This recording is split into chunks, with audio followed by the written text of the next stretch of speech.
I really didn't gain structure until I went and got a real job. When I say real job, the job that really gave me structure was 7-Eleven.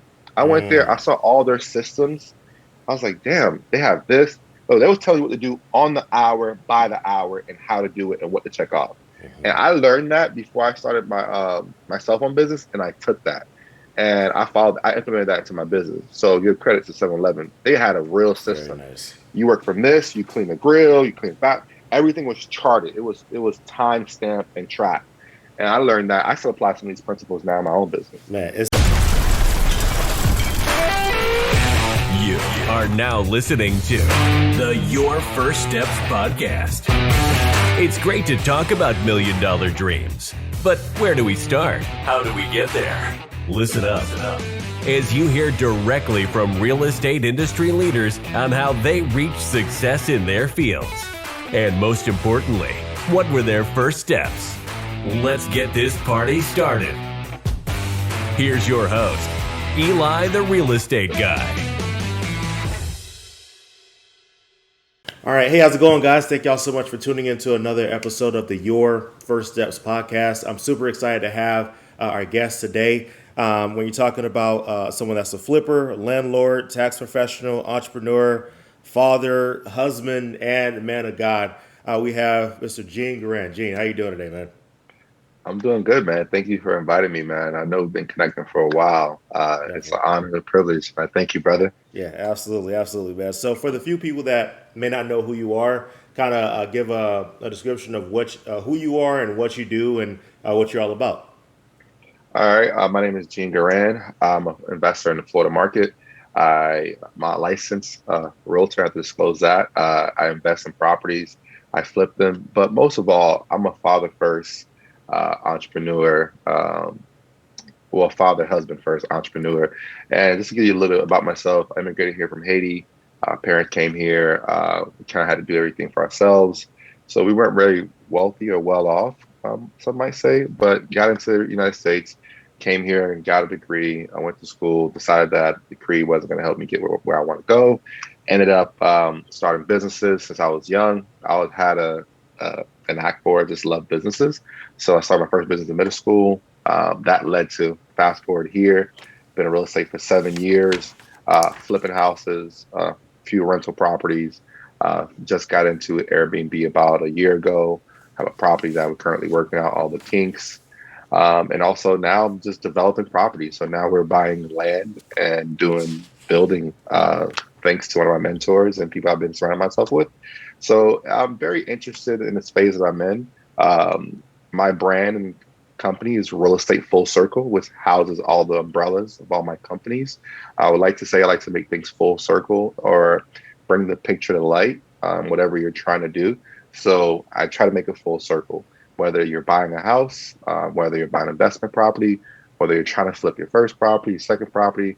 How do we make it full circle for you over time? As I'm doing that, I'm helping others do it at the same time. So Gotcha. that's what it is. Gotcha. I love it, man. Thank you for that intro. And just to kind of let people know how we met. So I know I met Gene in, was that '07 or '08 when we were at Valencia? Bro, it had to be. It had to be '09. Oh nine. '09. Okay, gotcha. Yeah, '09. so '09. so around '09, we had a accounting class together, I remember, and we actually ended up being in the same church. And so we Yeah. would kind of like see each other from a distance, but years later, we both being in real estate, we reconnected through social media and on Clubhouse and all that stuff, and by Yeah. just seeing what each other's doing and just kind of playing off of each other. Me watching all the great things that you're doing is very inspiring for the direction that I would like to go in. But I knew that I wanted to have you on here at some point, but I'm glad that you're finally able to come on. So you spoke about a lot of the businesses that you're doing now, the developing, hmm the flips and everything. But before we get to that, let's go back to your childhood and what was it like growing up in your household and just overall your upbringing. What was that like for you? My overall upbringing in Haiti, we started off not really. I have to get you to the beginning. We started off not having too much money. But my father was a businessman himself, and I have to give him credit. He's always been a businessman. He's always had his own business. Even if he had a job working for someone else, he's always had his business. So I attribute a lot of my business sense to him and my grandfather, who had his own business. My mom had her own business in Haiti. So they always tried to show me the way, or instill certain traits in me of business. So I've always been around it. I just didn't really catch it till I got older. I was like, oh, my mom did this. Oh, my dad did this. But my dad's been in real estate in Haiti. He knew what he was doing. He was making money in Haiti. Eventually got us to come to this country, and then took care of us. So I've been exposed to real estate. I've been exposed to entrepreneurship. I've been exposed to some form of leadership in the business realm. So we came here. Everything started fresh again. So we were like broke. Like, How old were you when you got here? At least 6 or 7. Gotcha. Yeah. I believe 7. But here's a quick thing. I learned how to speak English by watching Barney. Nice. No, it's crazy that you say that. There's I forgot who, Garcelle Beauvais. She said that she used to watch Sesame Street to learn how to speak. I watch all the. That's awesome. Bro, I watch Barney. I watch Big Bird. All these things help me learn how to speak English, because I was in ESOL classes, man. Right. When I first got here, I was in ESOL. Right. So for me, I was like, oh man, this helped me. And started getting here. Family, we were trying to figure things out. We were in North. We were in New Jersey for a while. I was in New York, then New Jersey, then from New Jersey to Florida. It was a few of us living in the basement, bro. It was at least 2 or 3 families living in one basement, because we all immigrated here. We had absolutely nothing. And we came from having a little something in Haiti to not having that much here. So we always trying to figure it out. Then everybody branched off. We came to Florida. We came to Orlando. My mom got a job. She started working, getting everything together. She finally bought a house years later. I think that was like a eye opener, that my mom, who was a housekeeper at Marriott, bought a house on her salary. And I was trying to figure out, how was she able to obtain that? And as I got older, I was like, she didn't treat herself. She never got her hair done. She never went and got her nails done. She did all these things on her own, and she didn't buy a car cash. She bought everything. She didn't go finance a car. She bought a used car cash. All these things she did prepared me, and I saw that. I was like, this woman gave up a lot to get to where she's at. But now I'm older, I realize that. But that's really like the backstory. My dad was building houses in Haiti, flipping things. So I've always saw things get flipped. So Gotcha. And kind of got into that. Now I've been in Florida for God knows how long. I don't know how long I've been here. I've been here at least 15 years, I would say, or more. Gotcha. But that's kind of it, man. So that's how I was growing up. So I'm assuming you got that. So you got your exposure from your parents doing real estate. And something that I've been realizing as I do these different podcasts, and I always start off with that question of, what was your childhood like? Every person I spoke to, it ends up being a huge influence. Their parents are a huge influence on what they end up becoming. And it's either they do pretty much exactly what their parents are doing, or some degree of it, or there is a hard opposite of, okay, they did that, I don't want to do that, so let me make sure I do an opposite of that. So it just kind of goes to really express the importance of the influence parents have on the children, and how you may not think that they're paying attention, but they are. And I talk about the time how, my parents, they did real estate in Haiti, and they didn't, they might not have known I was paying attention or whatever it was. But since I was a kid, 5, 6 years old, I would look at my dad building new multifamily stuff. I'm like, okay, well, obviously this is what I'm going to be doing. But I thought I was also going to play basketball and be an NBA and all that crap, but that didn't happen. But I was like, well, I'm going to take my NBA money and I'm going to invest in real estate. So it's interesting that influence was brought on to you. So is that something that you're working on instilling in your kids to be in real estate as well, or who would you say is the entrepreneur of your kids? Man, it's actually not a really tough question. I think I'm just instilling my kids on how to invest in general. It may not be real estate. It may be NFTs. It may be whatever they're trying to figure out in their generation. I'm just trying to instill the investment mindset if you have earned income, make sure your earned income is working for you. So that way, while you're earning income, your money's earning income. And when you put that together, you buying back your time. I love it. So that's what I'm trying to instill in them. I don't necessarily think they're going to follow my path. I think one might, which is my youngest daughter, Hmm. and she stuck to me like like glue. Hmm. My oldest, she's 18. She's already gone to the nursing field, the medical field. Hmm. So my son, I don't know where he's gonna have a grip. I don't know where his grip is at right now. Gotcha, gotcha. But I think my youngest daughter might follow my footsteps. Hmm. But I'm hoping she does. But if she doesn't, perfectly okay with that. I'm building this wealth and legacy, as most people say, for them, just so they can have freedom. I don't want Gotcha. my kids to be stuck in a Hmm. job. I want them to have the power to say, screw your job, because my father left something where I can pay my mortgage, I can pay my car note, and I can bounce back from your job and go find something else that I'm passionate about or will treat me better. So that's what I'm really working towards to leave for them. So when they get older, they can do whatever they want, as I'm Love it. doing now. That's what I'm really working towards. Gotcha. So when you say buy back your time, so what does that mean to you, and why is that so important to you? Honestly, bro, I'm here doing this podcast with you. I have to have some type of leisure or time slots that I can allocate to certain things. Hmm. Like I spend a lot of time with my kids. I go to their games, I go to their events, I go on field trips. I take an hour out my day, go have lunch with them, sit with them at the school. Uh, my family's well known at the school they attend. We're always present.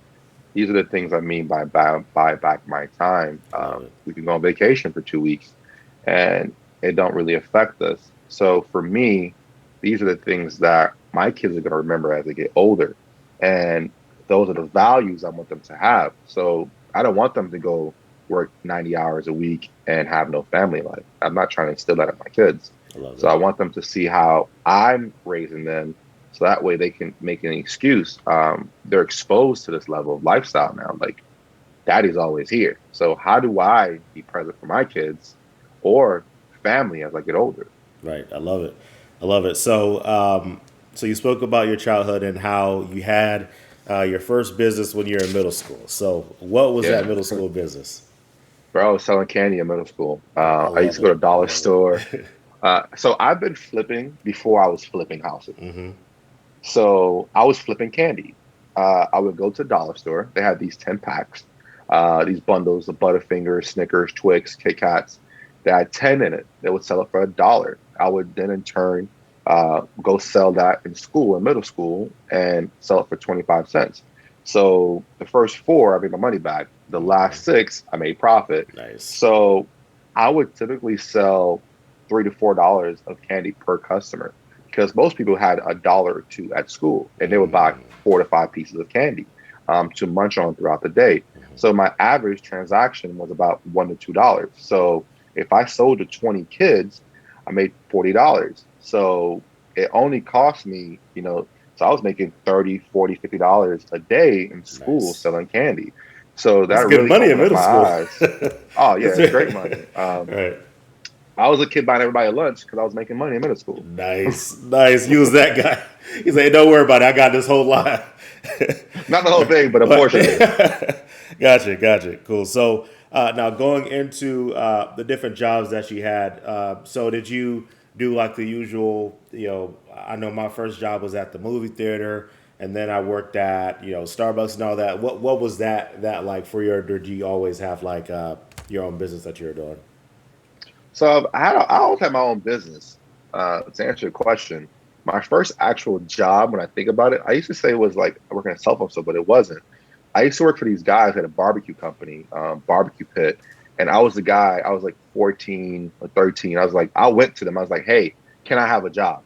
What can I do to help you? They was like, well, they gave me the worst job possible, the one that was cleaning the meat, and I hated it.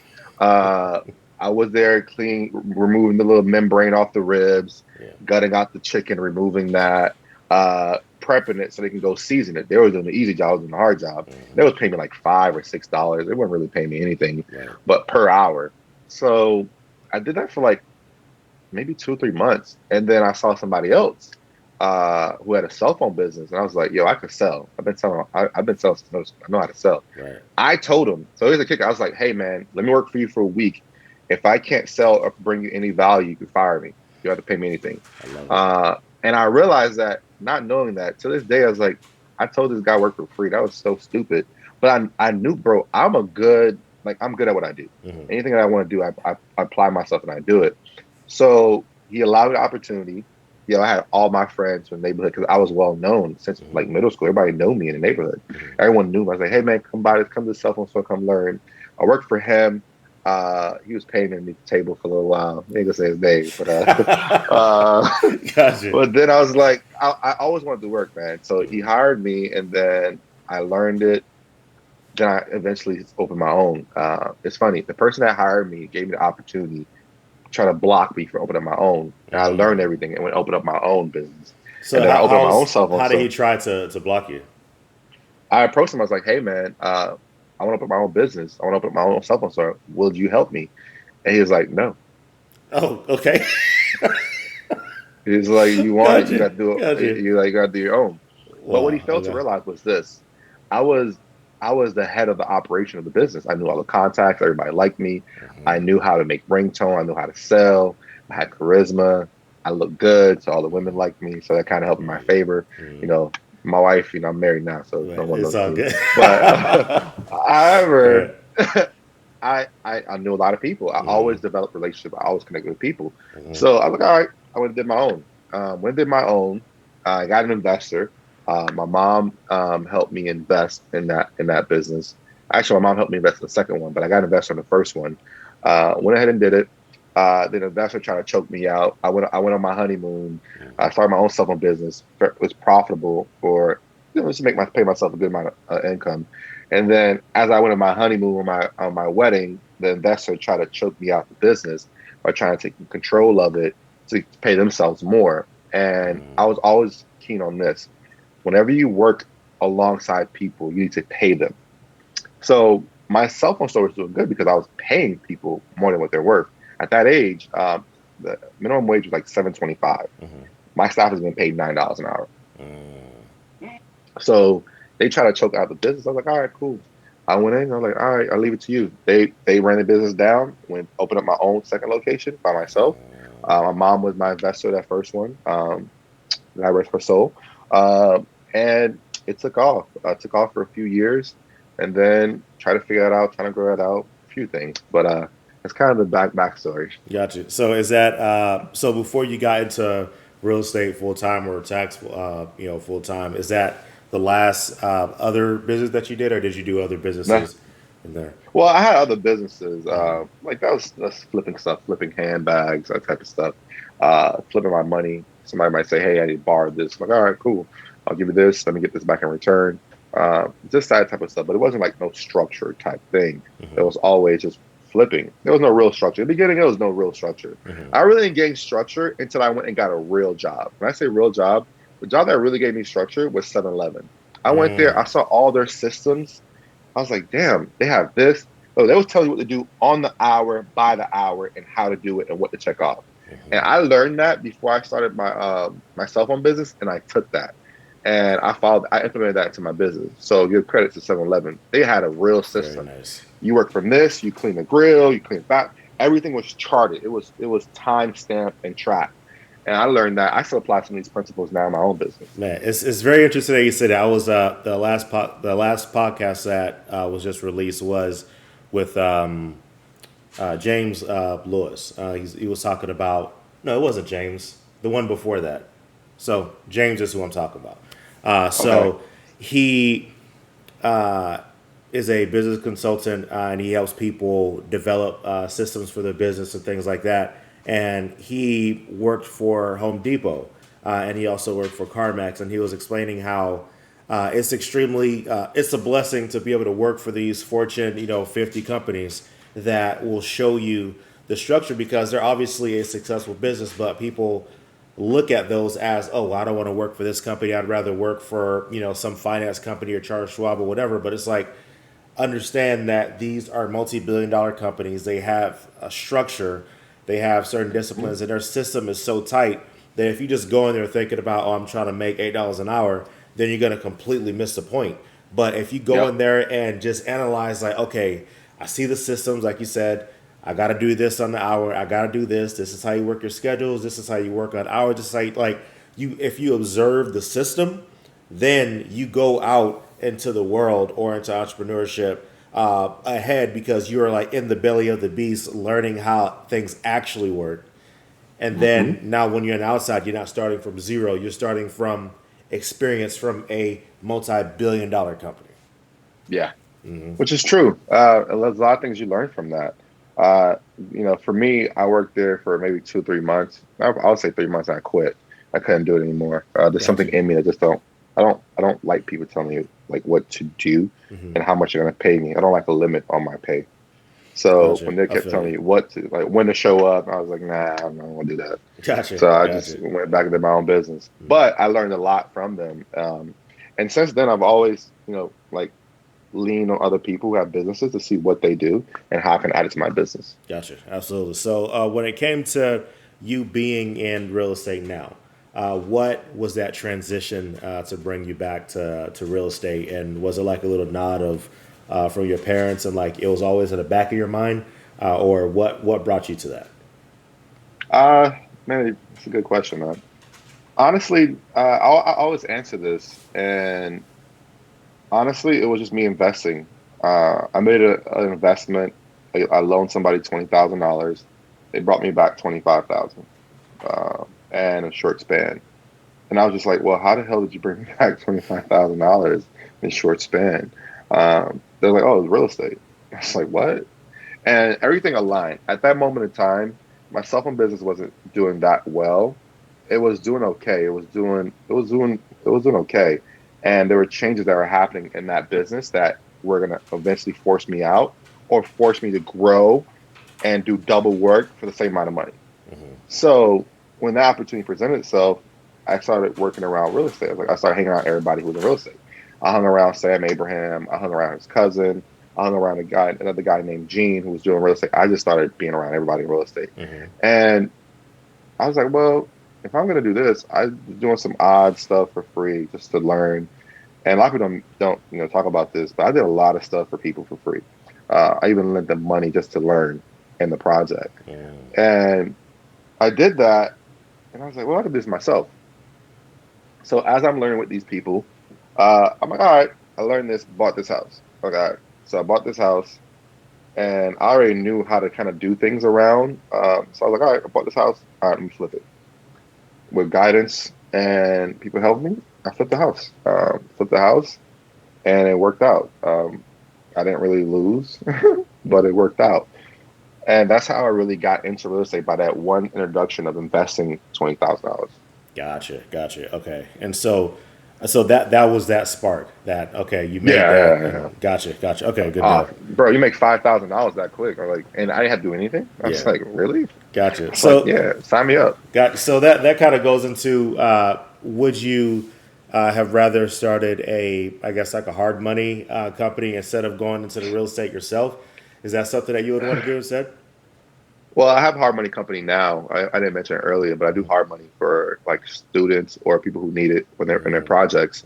Um, and to be honest with you, maybe yes, but no, because I do hard money, I know if I lend you money or I brokered it and you can't finish the project because I had the flip experience, I can step in and rescue you from having a dent in your whole situation, from the lender, from the people that sold you the property, and kind of save you from not having that bad look. I just step in and say, hey, you're about to fumble this.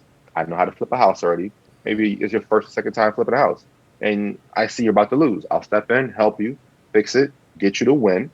I make money out of it, of course, but then you don't really lose. But if I had never done that, and if I never flipped the house and I just did the money, I won't have that experience. But I have a whole team I can call on at any given moment to go work on the house for me, whether it's here in Orlando or Cala, South Florida, Tampa, doesn't matter. I call them up. I have relationships. Hey, I need you to go here. Boom, dispatch. You're over here working on the house for me. I know you, trust you, finish the house. But it wasn't always like that though. I make it sound like that, but it wasn't always like that. But So what's that's the benefit of So for the people that's listening that may not know what hard money is, what's the benefit of using hard money, and what would you say is one of the benefits of using your company to use hard money with you? So I essentially, I will either lend my own money or I will do a JV. Because what happens is most people, when they want to flip a house, they don't have all the money. Hmm. They need something called a gap funder, which is someone that comes in and bridges the gap between you and the hard money because you don't actually have all the money. Or you can go like what you did, you go get a loan, which is still the same thing. Because if I'm JVing or lending you the money, it's still the same concept. Hmm. So I bridge that gap for you. Not only do I bridge the gap, I bring my experience with it, which gives you more credibility when you apply to get the hard money. Now you have my experience, my capital, plus whatever you have. Now we make the perfect marriage, make it full circle. There you go. There you Make it go. full circle. Awesome. Now you get the money, you get the experience, and you get me to coach you. There you go. So now Okay. it's a win-win. Right. So hard money is essentially you borrowed money, you leveraged it. Either you found the deal, but you didn't have the money, but you found it. So now you're leveraging all these other components to get to the deal to flip it because you found it. I mean, the biggest thing is to find the deal. Once you find it, the rest, if you connect with the right people, the right dots will come in place. Everything will come back full circle for you. Hmm. Just got to connect the dots. Gotcha. So I provide the access for that, and it makes it easier. And because I pay my hard money lenders, they're more likely to give me money before they give it to you because you don't have the credibility with them. Gotcha. So if somebody wanted to be in contact with you or with your hard money company, where would they go to get that information? They'll reach out to me directly on social media. They'll either call me or they'll DM me. There's links on all my profiles, even on my YouTube, everything that I have. They can definitely reach out. I have a whole team that helps out with that and get those things connected. Gotcha. And I know you'll send me the link later, but we'll just put it at the bottom of the screen here so people can Yeah. see it, and also in that description so that they can go ahead and click on that and have access to that. Because hard money and just having that gap, funding, that's huge when it comes to a transaction. I know Yeah. for my wife and I, when it came to getting this, our first deal, the one that you did a video on, that it was huge to get that personal loan and then be able to partner that with the hard money so that way we could essentially get started without using our own funds. And that's Right. one of the disconnects that I had at the beginning.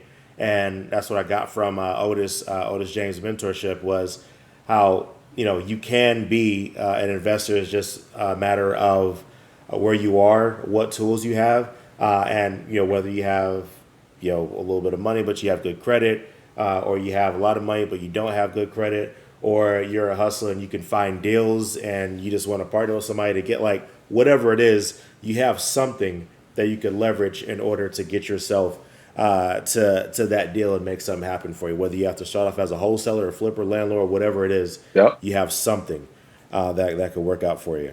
But going into the other real estate aspects, so I know you do flips, but you also are doing new construction and development. So that is something I would love to get into eventually. So kind of explain what brought you to that world of new construction and development, and just explain that process. Oh, so I've been hanging around people that just been in the space. So this is why I always say it's good to network. I've been hanging around people that were already flipping houses already, and they were transitioning. So I was like, well, while you guys are transitioning, they was like, I can't find flips out here. I can't make $10,000, $20,000 on a flip. They're like, this the time and the money put in doesn't make sense for them. So they're like, we're gonna develop. And I was like, all right. So I watched them do one or two. Then I jumped in on the third one. I was like, all right, let's put the money together. Let me jump in. And I just started helping them because I had that construction background in a team. So I started putting things together. So I had my guys install cabinets. I had my guys install granite. I had my guys paint on this new construction project. So they saw that, I brought some value to the table. So I was like, all right, cool. And then we did one together. And then that one, I was like, okay, well, this is profitable. I was like, all right. So I can't find deals. Wholesalers, I know you do wholesale. Wholesalers are not bringing me deals that make sense. Mhm. They're just a whole bunch of baloney. Yeah. And I'll run the numbers. It makes absolutely no sense. Right. I was like, by Right. the time I pay my hard money, I pay realtor, I'm stuck with $10,000. I was like, Mhm. $10,000 for 5, 6 months of work is Exactly. basically working at a minimum wage job. It's Exactly. like I'm not Right. doing it. Right. So I was like, all right, if I can't find a flip, I need an alternative. So develop. So now I developed one, made sense. Develop another one in the process now, made sense. And then while I was doing the second one, I was like, well, why not do 4 or 5 or 10? So I collabed with one of my business partners. Now we're building out 10 houses. We're Nice. starting out with our first four, which is in planning phase now. And then we're going to spiral that into 10 because we got to make sure we're, leveraging our capital Hmm. wisely. So we're stuck to doing four right now. And then from that, four completes. Or as one gets sold, we're doing the other one and keep adding on. So eventually, what Gotcha. we'd probably do like a big development of a 50 or 100 Awesome. homes. So is That's this the all goal. in one area that you're doing this? Right now, I'm in Mm. the Ocala, Gainesville area, Mhm. building out. I've just purchased land in Lakeland, so I'm just buying lots to hold on to them when I'm ready. Mm. Gotcha. Okay. So with that, are you financing those, or are you just paying for the lots cash? I'm buying a lots cash. Gotcha. So is there? Uh, So I know there's. So you're doing a lot of it in Ocala. Is Are you looking for certain aspects as far as like the surroundings, like it has to have a Chick-fil-A, a Starbucks, like within X amount of time? Like, what are you looking at for that? Honestly, I go where the builders at. So before I go into any territory, I want to see where the builds are at. Builders, wherever there's builders, there's going to be growth. So the area I'm at, there's a lot of small builders already building. Um, I'm just riding their coattail. Wherever they're at, I just follow along. In these areas, I'm seeing houses getting priced up, up, up, and up. Hmm. So they started at they're setting the comps for me. So one sold for 230, the second one sold for 250. So as they're building, I'm just riding their coattail for the next one. Hmm. So I'm just putting my house in the middle. I'm watching what they're doing, adding a few things. Like for example, one builder built a 1 car garage. I'm building 2 car garage. Yes, some say it might not be advantageous to me, but it makes sense because I think a 2 car garage is going to change the model and change the play. So I took a gamble on that. So I'm building 2 car garage. I'm putting cabinets in the washroom. I'm making sure that my house is not too wide where in that area most people have a trailer or they have a RV or a jet ski or a boat. I'm making sure that I have enough space for them to park their cars and bring everything into the back. So I'm Mm. changing it as I'm going and I'm watching them make these errors, which they're not paying attention to because they're moving so fast and they're selling. But what I want to do is I want to just build the house and say, hey, you have so many options. If you have to choose between their house and my house is going to be sold first. I love it. I love it. So, are you working with designers of this the construction to implement these different ideas, or are you looking at already made models and saying this fits more of the criteria that we're looking to do? So I'm worked with the engineer to build out my plan, my floor plan. I'm building the same house over and over and over because it's easier to build. Guys are accustomed to where everything is at. So I'm building the same model on every house, with the exception of the last 2 or 3, which I'm going to change out because I want to test something out because I've seen the market change. So I'm building the same house over and over. So I hired a designer, draw the blue plans, paid him for it. And then I hired a GC to kind of help facilitate everything. I'm just more so doing the project management. I'm managing the GC of what they're kind of doing, managing the designer if they got to make any changes. I'm just immersing myself into all of it so I can learn it as much as possible. I love it. And where I can help, I come in and help. Gosh, listen, I'm gonna have to make another trip out to Orlando for this specifically to see what in the world is going on with that, because that's something that I was always fascinated in, but it was one of those things to where it's like, oh well, one day I'll get to it. Just like with, It don't have to be one day, man. It can be tomorrow. mhm. Honestly, I thought the same thing. It's not one day. I got into it. I saw it, just dove in. Gotcha, I gotcha. don't. I was like, all right. So I just, like I'm wearing a shirt that says no risk, no back. I always take risks. I've been taking risks all my life. There you go. I love it. I love it, man. So, going into so talking about doing risks and having doing things differently. I remember you did a property tour. This was some months back, and you took people to different projects that you were working on. I thought it was a great concept. So, kind of explain what sparked that idea, and what was that tour like when you did your property tour? Okay. So I always had the idea. My team would tell you.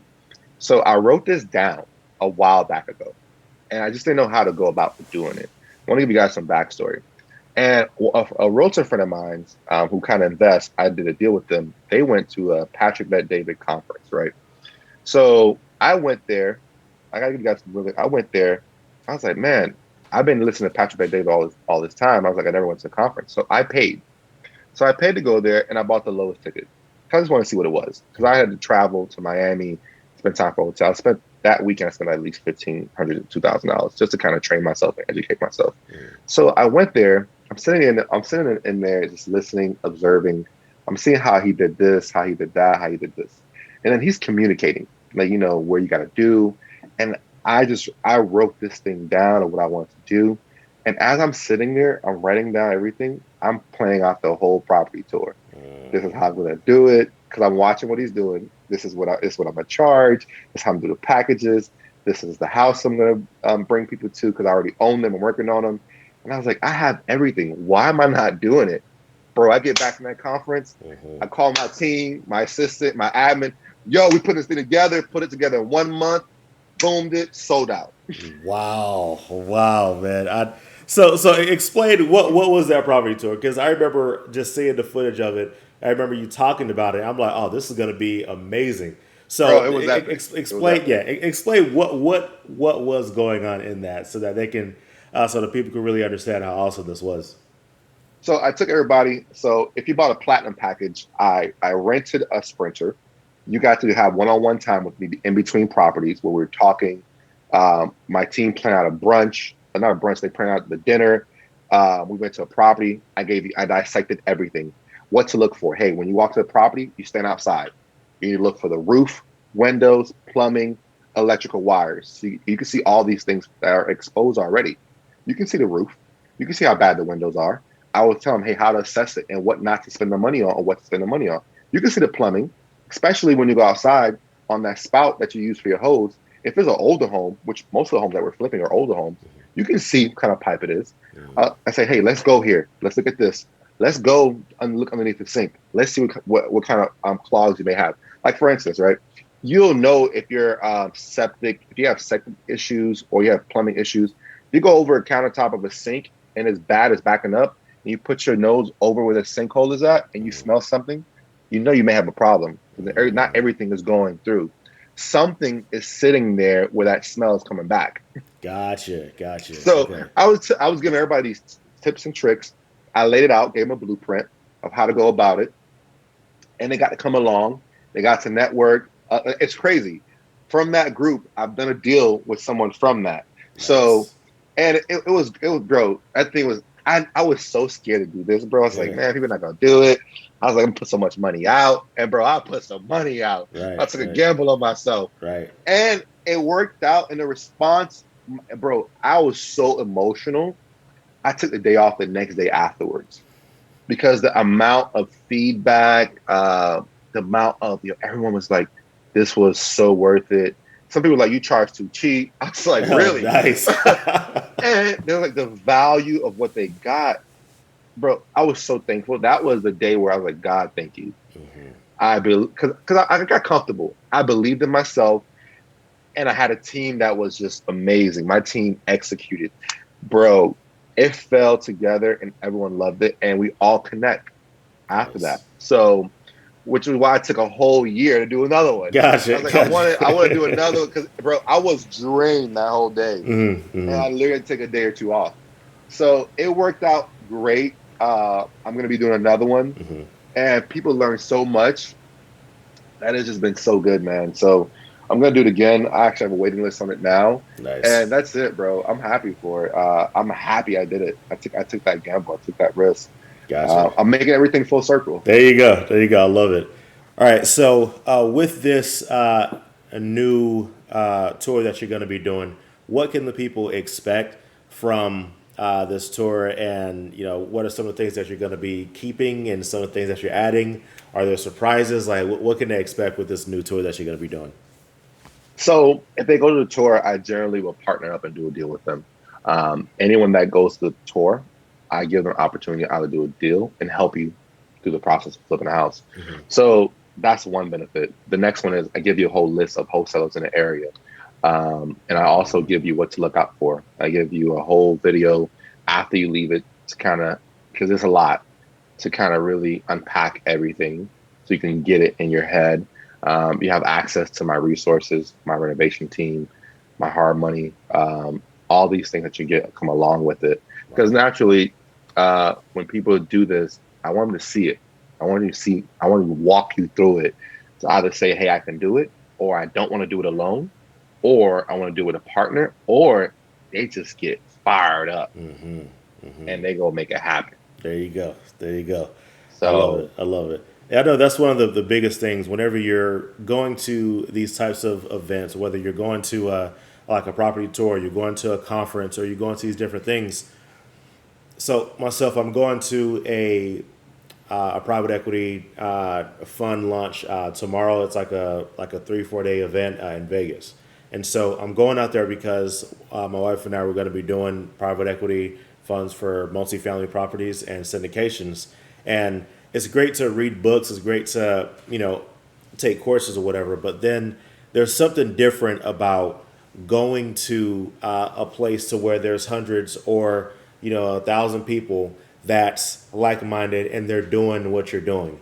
And sometimes by just having those side conversations and just linking up with somebody, you never know if you're gonna work with them 5 years from now, and it'll just be that story of, oh, I remember this person when I met yep. them at this conference and they sparked an idea and now we're doing something together, and it brings something different. So I'll definitely say anybody that and I know it's going to be in Orlando. Or where are those houses going to be at, the ones that you're going to be doing the So tour? that's to be determined depending what I purchased Okay. or what I have in the pipeline. Hmm. But they get the information the day of. It's going to be in Orlando for Gotcha, sure. gotcha. Awesome. So, I mean, I would even say even if people are out of state, I would say just still coming to this event, getting your tickets early, because like you said, there's already a waiting list. So as soon as it's available, please make sure you get a ticket. And I'm going to make sure I'm on that waiting list too to come through and look at the different things that you have going on, because it's important to not only get the book knowledge of it, but to actually see someone that's actually doing it. It's different because you're always going to run into something that the book may not have covered, and by speaking to someone that'll say things like you just said, putting your nose above where the thing is, and smelling, and that'll determine if there's something that's not properly being drained. Little things like that. I don't think a book would take its time to go into like those small details. But by you being in a situation, like every flip that you do, every new construction that you do, it's gonna have its own challenges. And by Yes. somebody being there for so much time, they'll be able to give you those little things. So, like, what's another thing that you could kind of tell the people that from that may not be like usual knowledge that you saw during one of your tours, or like just like a trick of the trade, basically. Honestly, man, you'd be surprised, right? So during this tour, I bumped to a house. The house had no AC. So everyone, I hid that from everybody. I hid it because naturally, when you're buying a house, you think every house comes like your house or how everything's supposed to be. You think every house has a water heater, air conditioning. You don't know if it's a septic or if it's a city. So you just assume that everything is cool. Hmm. So throughout the whole tour, I was like, "Hey guys, there's one thing missing from this house. Can you guys tell me what it is?" And I documented it. They couldn't tell me what it was. They was like, "We can't tell you what it is." I was like, "Walk around the house, come back to me, the whole house, outside, come back to me." No one figured it out. And I was like, "Guys, this house has no AC." And I was like, All "Wow." I was right, like, all right. "Guys, they assume it had AC." Mm-hmm. I was like, "The guys, there was no ducts that you guys saw, no vents. They saw like a little furnace type thing and they thought it was AC." I was like, "Guys, there's no AC in this house." Gotcha, Everybody's gotcha. like, "Wow." And I was like, "You always look," and a key thing for you to figure out if you have septic or AC. Wherever the grass grows the greenest, you're gonna find a septic or AC line. An AC line drips water every day.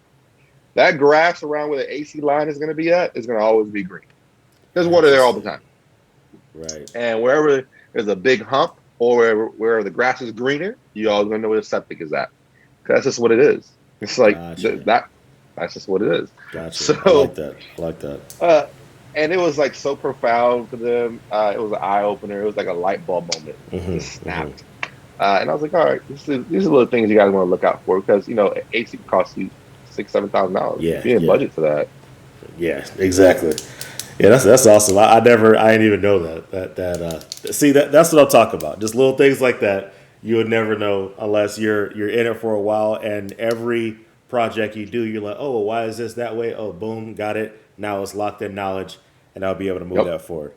So I love it. So now I know you have a tour that you've done and you will be doing, but also a lot of the information that you accumulated over the years of being in the industry, you've put a lot of this information into an ebook. So let people know about the ebook. What can they expect, and why do they need to get this book? Honestly, if they're looking to flip a house, they're looking to even get into real estate. I've really in the Florida market. And if you're not in the Florida market, there's things I put in there that will help you. For example, I put a cost guide how to break the renovation costs together. Very simple. What to look for, very map. You just add in one, two, and three right there. And it tells you exactly how to estimate the renovations based on this guide. So I put that together. I put a wholesale list of 50 wholesalers in the state of Florida that you can automatically connect with because people are like, oh, I'm gonna go look for wholesalers. Nope, the list is already there. I love it. Their email, phone number, already there. Reach out to them. I tell you how to follow up with wholesalers, how to set up your intake. For example, you can't just give out your regular email when you're dealing with wholesalers. A lot of people don't know this. It's something I put in an ebook, but I'll give it out. You need to set up a specific email for wholesalers, and the reason why it's in the ebook, but you need to, and you'll figure out. And it could be a very costly saving if you don't know how to do this and structure this. And I put also a video guide with it. I've linked a few of my YouTube videos that I put that are not published and not listed on YouTube. And when you click it, you get the information with it. So it's an all-around book that helps the individual how to flip a house properly and how not to lose money and how to set up their structure when they start off. So that's why you need to go ahead and purchase it.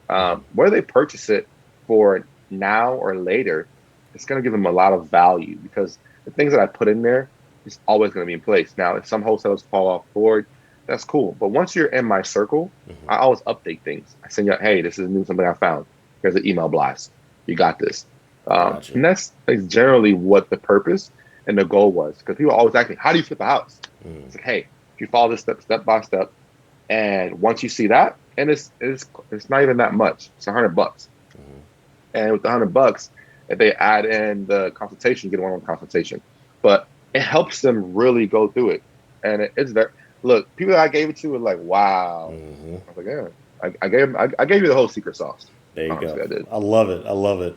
And so, just for people to really get an understanding for the value that comes from doing things like this. So, what is an average amount that someone could be able to get? Like, say, if they're in the Florida market, what is your average flip profit? Would you say that someone could expect? 35 to 50,000. All right, so 35 to 50,000, and that's off of just investing $100. So you get something for $100, and the knowledge that you gain from that is gonna get you 35 to 50,000 if you're applying the information that's in there correctly. And so that's something that I know I had a challenge before with investing in certain education and investing in certain courses, because it was the fear of, okay, well, if I spend this money, I looked at it as spending, right? Just like how I looked at spending money on a watch or some shoes. I looked at the course as just a spend, but not realizing that it was an investment that will give me return afterwards. And I forgot who said this, but he was saying how we're basically so geared towards, I think it was Dame Dash. He was saying how we're so accustomed to getting that instant reward. So if we ever put money out, we immediately get something. So the example of shoes. If I spend a couple $100 on these shoes, I know the return I get on these shoes, which is now I'm immediately fresher. Now with these shoes, now I have that. Now with this course, I bought the course. Now I have to actually go through the course, or I have to actually read the book, and I have to actually apply the information. And it may not be that exact day that you get the 35 to 50,000, but by applying it and going through the process, that's when you get it on the back end. And so I would definitely recommend anybody that's out there that is interested in learning how to flip. Do you have like an exact website for it, or is it all going to be on that same link? It's all in that same link for it. I'll send it to you as well. Mm-hmm. And here's one thing I want people to understand too. A lot of us spend money on college, and when we go to school, we get into debt, and we get it into whatever debt we get just to work and make $40,000, right? And some of us, we go buy, like Dane Dash, you go buy a pair of shoes, and the pair of shoes either for one thing, because Gucci is a perception. You want people to see, hey, I bought Gucci shoes, I like it. Or you go spend the money on, let's say you buy a pair of Kohans, which I love Kohans. Mm-hmm. When you spend that money, the value you get in that pair of shoes of Kohan is comfortability. You put it on, you walk in, and it's comfortable. If you're walking for a very long time, you're comfortable. So whatever value you get from something is what you make out of it. Now, if I buy the shoe, I never wear the shoe, I never get the value out of it. Mm-hmm. Mm-hmm. If I wear it once, I only got value out of it once. But if you buy the ebook and you read it and go over it and you get connected, you get value out of it an infinite amount of times. Mm-hmm. So you connected, you follow me on social media. I always drop gems. You reach out to me. You're in my community. And if you definitely want to say, hey, I want to take it to another level, you pay for the mentorship. And then from there, we just take it to the next level, which I'm dropping a YouTube video on someone that just got out of my mentorship who just closed on their duplex. Nice. And I'm helping them get on the way to be debt-free and mortgage-free. When I say mortgage-free, is someone else is paying for their mortgage. Mm. So you get the value of something once you utilize it. So if you utilize it multiple times, you get the information out of it. Now, if the information is bad, what did you get out of that? I saw that. I learned this person and what they're doing, but I also learned that in everything somebody puts out, they may have one or two nuggets. And if I could just pull from it and not just say, oh, this was bad, it was a flop. But if you really just sit back, you're like, okay, well, I can use this. If you really analyze a lot of things, not everyone's gonna put out trash. They're gonna give you some nuggets. Mm. If you can just extract that, it was value. I've been to some conferences. I'm like, I know all this, but then I was like, hey, Gene, shut up. Mm. Open up your lens. Let's look at this from a wider lens. Okay, well, I made connections with people. I changed some numbers. I have a new community of people I can connect with. I'm in their private network now because some of these groups are private. Okay, so as these people are posting, I'm getting value from that. I may have gotten value from the conference I went to there at that moment, but the after effect of the people that I connected with, had lunch with, substantial amount of value. I would pay for that again. Mm-hmm. Mm-hmm. But when you start looking at it from a different lens, it makes sense. So I never lose when I bet on myself. Right. Never. I love it. And so this reminds me of an interview that I saw with Nehemiah Davis. He was on the Social Proof podcast, and he was speaking about the ebook that he put out that speaks about how to gain influence on social media and how to monetize your social media. And once he put it out, he was basically confirming the statistics that he saw of people that read ebooks or do courses. And he said and this was crazy to me because I didn't think this was true.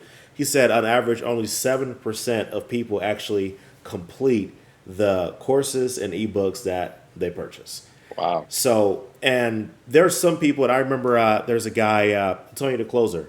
He has, this is back when he was like charging like thousands of dollars for his course or high hundreds. And he was saying how it's wild how he sold X amount of courses, but only like less than half of the people actually showed up to the courses. And so from there, what I would say to the people that are going to invest in getting this ebook. Like I said, it's only $100. It's important that you don't just look at it as a, you know what, it's just $100. I don't, I supported his business, whatever. It's like, this isn't about Gene. This is about you getting the information, actually going through and applying the information, and not just getting the ebook just to say, oh, I invested in my education. It's not just a matter of investing with your finances, but it's actually investing with your time and applying that information. So I just want to put that out there, and don't and like that 7% number was like, did you know that it was 7%? Nah, I didn't. That's wild to me. That's super But wild. yeah, but here's the thing though. I tell people all the time, I like to get in things when they're like low or mid level because you can devote so much time. Right now, I'm in a space where I'm not major by any case to my standards, but I'm low to mid level of growing my business. So I have success stories already. So I have a proven model. So for me, if people have been in my like course or anything has been dealing with me, I have at least a 50%, 60% of people who actually done it. They've actually bought a property, they've actually flipped the property, they've actually invested in real estate.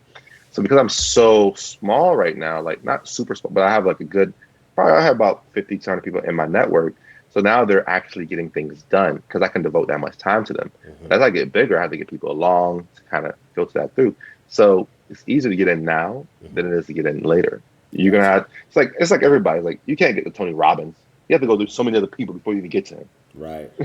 Exactly. So Yeah, I feel you. So now, for people to follow you, what are your social media like handles? So if people want to follow you, everything is at real estate full circle at real estate full circle. If gotcha, you put that on anything, you'll find it. You'll find it on YouTube. You'll find it on Instagram. You'll find it on TikTok. You'll find it on everything. gotcha. You'll find it. Awesome. So, and I remember when you told me the reason why you chose the name Real Estate Full Circle. So, explain Full Circle and what does that mean to you, so people can really understand what you're saying when you're saying Full Circle. So this changes as I learn in real estate and as I grow. Uh, the meaning for me in real estate full circle is I got into business and I didn't see the whole picture of real estate. And full circle is ever evolving. So I got botched by a realtor that I said botch, I didn't curse, some people don't, that misled me one direction because I was naive. I got by contractors. Uh, and I was like, man, there's something going on in these components. I got by a wholesaler. I got by not having a real knowledge of how title policies work. So I was like, what can I really do to make my business better and improve? So I started out with one name. I was like, no, I need to make this thing full circle. I need to know wholesaling. I need to know how to renovate. I renovated houses myself. I went to go learn how to do title. I took a title class. I passed it, had the certificate. I don't own a title company, but I went to go learn that, invested $2,000 in that. And I wanted to make my life, which every day I strive to be better. There's no such thing as a perfect circle. So everything that I've implemented in my life and in my business, I just want to make it full circle. So as I'm learning, I'm making things full circle. As I'm growing, I'm making it full circle. And in my logo, if they see it, there's a gap. There's arrows going around it. And in that gap, it's connecting because what happens is because there's no really perfect circle, you're going to stumble at points as you grow. And as you stumble, the next piece, somebody picks up that pencil and draws it back up again and get there. So it just made sense because I just like things to be holistically full circle for me. Now, right now, I'm working out. I'm trying to make my fitness, my mind. I'm doing construction in so many aspects of my life. Construction in my spiritual life, construction in my health, construction in my finances, construction in real estate. That's making things full circle. So that's what I really want to embody and I want to get to. And I want to help people get to that because if you don't work on trying to be great, you'll settle for mediocre. So only way to do that is continually working. A clock goes in a circle. Mm-hmm. Yeah. Yeah. And construction, to make things easier, they put a roundabout for it to for the road, so it can open up to different aspects. So that roundabout has many exits. So in your circle, you might have to exit out and go and jump in somebody else's circle, Mm-hmm. or you might just figure out your circle and grow it. That's Gotcha. all a part of it, and that's why I try to strive and do it. It has evolved, man. Before I was like, I just didn't want to deal with the headache, so I made everything full circle. Mm-hmm. But as I'm growing this business, it's ever evolving, and I just want to be the best person I could be. And with that, how do I get better? How do I get better? Like my new thing right now is your gratitude determines your attitude. I love it. So I wake up every day, I'm like, yo, the level of gratitude determines your attitude. So I woke up, I was like, God gave me health. I went to the gym. I wasn't limping. I wasn't holding anything. I was mobile. I Mm-hmm. was agile, moving. I got up, my bills were paid. Gratitude. Took my kids to school. Gratitude. Attitude's different. I'm doing this podcast with you. Gratitude. You didn't have to choose me, but you chose me. Thankful for it. Gratitude. Attitude is completely different. Because there's always the easiest way to get out of something is to look at the bad. It's harder for you to look at the good. Mm-hmm. Mm-hmm. Absolutely. So I just been through so much stuff. Lost my mother due to cancer. I just been through so much stuff that I had to really make things holistically and make it circle, make it easier for me. Because if not, I'll lose my mind. So I had to really shift, Right. big time. Gotcha. I feel you, man. So yeah, so thank you for sharing that. And so at this point of the podcast, we talk about the three books that you would recommend. So going into whether it's entrepreneurship, mindset, real estate, whatever it is, what are three books you would recommend for everyone to read? So I'm not gonna say Rich Dad Poor Dad. Everyone says that. And ironically enough, that book is about banking. To be honest with you, and Okay. how the bank system works, and how the wealth works. I read that book halfway through, got substance, stopped it. But I would recommend the Banker's Code. The Banker's Code. Okay. I have The not heard of Banker's that one. Code, yeah. So the Banker's Code, I'll give you guys. I won't give you a full summary. Banker's Code teaches you how banking system works, how money works, and it teaches you how time works. And then you understand that. I would read that. And the next book, actually, I have a few books here. Um, I have I have a whole bunch of books in the back of here. My next book, honestly, is this one. Everyone knows this. Oh, the The Seven Seven Habits. Habits. Yeah. Yeah. So Mm-hmm. I read this. This is the copy of. I read this. Mm-hmm. So those, and my next book is by John Maxwell, How to Lead People. Gotcha. Gotcha. Okay. Um, Awesome. those are my three books. Those are what I've learned. I actually need to go back and read the John Maxwell books. I can get my leadership stuff better. And I'm about to read Patrick Bet David's book now. The But next those are five the things moves. that yep. Gotcha. I heard some good things about that book, man. It's so it's definitely on the list of stuff to read. But he's Yeah. a great guy. Yeah, definitely. So that's the Cool. next one. And that's typically it, man. Gotcha. So now we're gonna go into the lightning round. So I'm gonna All right. ask a few questions, answer them to the Shoot. best of your ability, and we'll see how it goes. So number All right. one, would you rather have a thirst that's non-quenchable, so you're just forever thirsty, or have an itch that won't go away, no matter how much you itch it? There's I felt the same way because whenever I shave my head, it gets super itchy, and I'm trying not to scratch it right now because I get bumps and all that. But I'm like, man, I hate having to itch my head, so I'm 1,000%. I'll stay thirsty if I never have to itch the head. So, number two, would you rather be the fastest swimmer on Earth, or well, actually, wait, number one, you said that real fast. Why did you choose thirst? because it goes back to even biblical terms. Okay. If I'm always thirsty for something, I'm always striving for something. Ah, dang. Okay, that got deep. That was deep. Yeah. I was talking for the literal sense. I'm like, I could take a little thirst.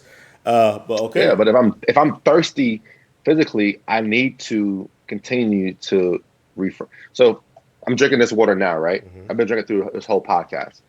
Throughout time, I'm getting thirsty. So that's a good question you brought up. So Hmm. I have to get some type of water substance to Hmm. quench the thirst because it's going to happen again. I'm going to get thirsty again. Hmm. Hmm. So Gotcha. I'd rather be thirsty than itchy because I'm always going to try to figure out how not to be thirsty. Itch, I can always scratch that and I'm done. But a Hmm. thirst, I have to work on something to get the water. I got to dig a well. I got to go work and barter for it. It gets deeper than what you think. Hmm. I have to either make money and do something to pay for this. So, or I have to study and and understand knowledge so I can quench that thirst. It's deep. It's Right. deeper You for me. That talking right question. now. Yeah. You preaching. I thought it was just going to be a regular podcast. But yeah, so, all right, the second one. Would you rather be the fastest swimmer on earth or be the fastest walker? Fastest walker. You choose fastest walker. Okay. Yeah. Okay. Why is that? When you when you walk or swim, you're at a pace. But when you are walking, you can only go at the walk pace. When you're swimming, you have to go at a faster pace. You can pace Explain that yourself. again. Okay. Okay. You can pace yourself in swimming, Hmm. but it's only for such amount of time as you're going down to go faster to hold your breath. Hmm. It's only a certain amount of minutes you can hold your breath for, Gotcha. and then you got to Okay. put your head back up. Hmm. As I'm walking, I'm breathing normal. I'm not. My cardiovascular is not going super crazy. Hmm. I'm at a pace that it can speak to a lot of value. I'm comfortable with that. I'm walking. I'm processing, and that I'm going. I mean, everyone wants to be the rabbit. Let me be the turtle. Figure it out, Gotcha. and I'll just hire Gotcha. the rabbit, and the rabbit can run circles and pay the rabbit. Gotcha. There you go. Okay. All right. So that's that. And the last question. Now, imagine. So, what is your favorite movie? Bro, you know it's funny, bro. Mm. My favorite movie is Bad Boys. But really, which one? Yeah, Anyone? The first, second one? all of them. Gotcha. Bad Boys and Friday After Next. But Got my favorite movie is Bad okay. Boys, though. Okay. So let's I just love say. Bad Boys. Uh, so let's just say Bad Boys. You were watching the most recent one. Would you rather watch Bad Boys with the sound off, or would you rather watch Bad Boys with no visual and only sound? Woo, I'm a visual person. Even though I can visualize it with the sound, I would say I would rather watch it with the sound off. With the sound off. Okay, and why is that? I can always figure out because I watch it so much. I can always figure out the noises behind it, and Gotcha. that's not. I should have answered the opposite way because you can be more. When you stimulate your ears, it can also stimulate your visuals. It's like when you're going to sleep and you play these soothing music. It just visualizes like deep sleep. A lot of people play it on YouTube. So maybe I should have said sound, but I'll visualize it because I like the action. Yeah, because I was just thinking about because as I was writing this question, I was thinking about especially if it's a new movie. I feel like if I were to just close my eyes and just hear what's going on, then I could then visualize it in a different way. So, like you said, you would just be able to see it differently. But this is completely off topic. Did you watch the movie? How old is your youngest kids? Uh, my youngest is 7. 7. Okay, so did you watch? I think it's Encanto or Encanto. Oh yeah, You man, did bro. I watch know it. all these damn songs, Well, bro. Oh my goodness. no, because the reason why I asked that is because I was on a plane coming back here from yeah, I think it was Orlando. We went to Orlando for like a weekend, and I saw that on the plane, but I only watched like maybe like 30 some minutes of it because it was like super late. But I remember watching that movie for that 30 minutes, and I'm like, Disney somehow found a way to do this again, and there has to be some type of formula that they Mhm. have to bring the magic of Disney into a movie, to have music, to have dancing, to have a storyline, and I'm starting to realize like there's a formula that they figured out that is consistent. So I guess I'll tie this into business. Do you feel like there's a formula similar to how Disney and Pixar, they figured out how to win at every movie that they're doing. Do you feel like there's a particular formula that you can apply to business, whether it's the tax business that you have, the hard money, the flipping, the whatever? Like, is there a formula that you implement in everything? Exposure. Okay. Exposure, bro. Exposure and systems. That's what I can really attribute to all the stuff I do. Every business I've got into, I got exposed to it. Okay. All of it. I got exposed. Gave the guy 20,000. My dad did it. It wasn't my first inclination to go do real estate, and I got right back into it because I got exposed to that tax business. I got exposed to it, saw it. I was like, all right, got into it. Development. I was around the right people. Got exposed. Got into it. With getting into it, as they learn or they create their systems, I'm following their systems and adding to it. Exposure is big. I got into hard money by exposure. I was doing a flip, connected to the hard money link that I was doing with. He was like, you want to do hard money at some point? Took a year, figured it out.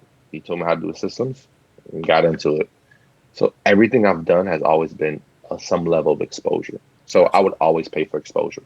Gotcha. I love it. And so with the exposure, are you just utilizing the systems that you already saw, or are you using something similar? Like, for example, when you said you worked at 7-Eleven, how there were systems that were in that. Are you taking that concept of organization, plan, boom, boom, boom, and applying it to each of these things you're exposed to? Every time. Gotcha. Every time. Gotcha. Every time. Cool.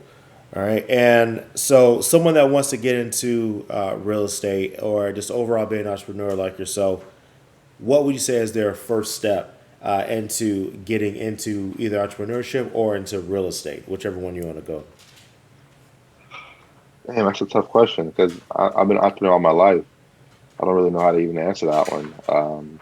Real estate, if you want to get into real estate, the first step is to connect with people in real estate. I know it just sounds so simple, but it is that simple. And once you get connected, there is bound to be opportunities that come up. Now, the amount of connections you make will dictate how fast you get into it.